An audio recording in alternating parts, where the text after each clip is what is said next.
কিছুমান সম্পৰ্কক সন্মান কৰিবই লাগে তই যদি আনক সন্মান নকৰ তোক কোনে সন্মান কৰিব তই যদি এই কথা বুজিলিহেঁতেন আজি এই পৰিস্থিতিৰ সৃষ্টি নহলহেঁতেন সম্পৰ্কত থকা বিশ্বাসক হেৰাই যাবলৈ দিব নালাগে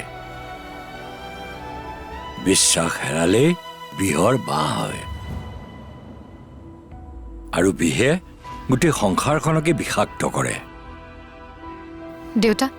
তুমি নাজানা অমৰ কেনেকুৱা মই সকলো জানো তোৰ অনুভৱ নহয়নে যে তোৰ স্বভাৱবোৰৰ কিছু সলনি হ'ব লাগে দেউতা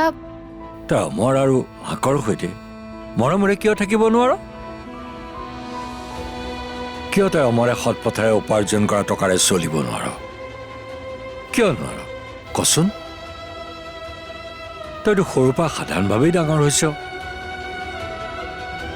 গতিকে তই যিকোনো পৰিস্থিতিত চলিব কিয় নোৱাৰ তই বস্তুবাদী কিয় হলি কচোন